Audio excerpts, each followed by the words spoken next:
Viral ngayon ang rampa sa bagong istasyon ng EDSA Busway sa Quezon City.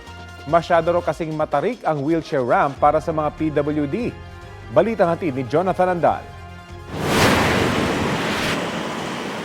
Mga tawirang ng gigitata, mga bangketang bukod sa makitid ay maraming nakaharang.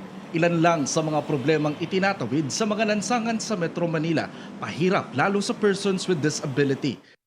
Ang rampang ito sa bagong istasyon ng EDSA Busway sa PhilAm Quezon City ginawa para sa kanila, pero pinupuna dahil bukod sa matarik, delikado pa raw.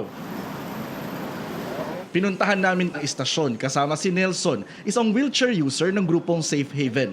Mula sa bangketa, nag-elevator muna si Nelson paakyat sa footbridge, pero sa unang rampa pa lang paglabas ng lift, Ang hirap. Hindi ko kaya. Hindi ko kaya talaga. sinubukan din nila ang inirereklamong PWD ramp. Hindi ko po talaga siya kayang subukan. Dahil napakatarik po niya. Kapag dumire-diretso ako doon, ay bakal nga, baka doon ako sumuot sa bakal. Sa tulong ng kanyang kasama, sinubukan pa rin ni Nelson na bumaba pero paatras. Kaya? Kaya naman.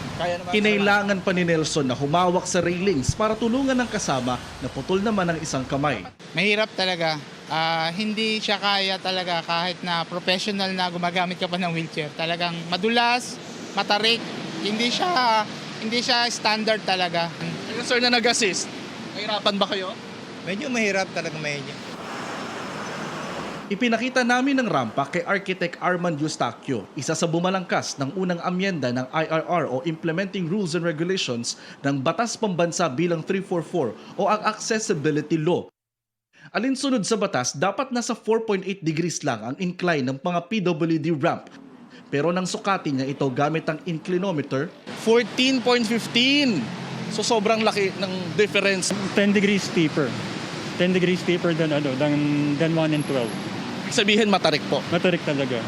Bagamat may standard na inirekomenda, nakasaad din sa batas na maaaring hindi sumunod sa standard ng maximum gradient o anggulo ang mga ramp na ilalagay sa mga overpass at underpass. Sabi ng MMDA kaya nila ginawa itong rampa kasi yung elevator pag umakyat hindi papantay dito sa may footbridge. Hindi naman daw nila pwedeng itaas pa yung elevator kasi tatama na dun sa may MRT. May binigay na requirement ang MRT na kailangan ganito ang awang nyo doon sa namin, sa structure namin. So kaya anong nangyari, medyo nag-steep. May solusyon daw sila sa pinupunang rampa, lagyan ng hawakan ng railings nito para may kakapitan. Di ba lagi kami binabatikos na mahirap umakyat na sa mga footbridges namin, hindi sila maka-access sa mga loading stations. So yun yung ginawang solusyon, lagyan ng lift. But yun nga ang problema, restricted yung espasyo, yung lugar. Appreciate natin nag-effort si MMDA na nagawing accessible. Pero yun nga, yung intent sana ng BP 344, yung accessibility law, independent mobility. Sa case nito, mukhang hindi nila kakayanin unassisted, especially mga gumagamit ng wheelchairs. Kailangan may magtutulak sa kanila, otherwise medyo delikado. Jonathan Andal, nagbabalita para sa GMA Integrated News.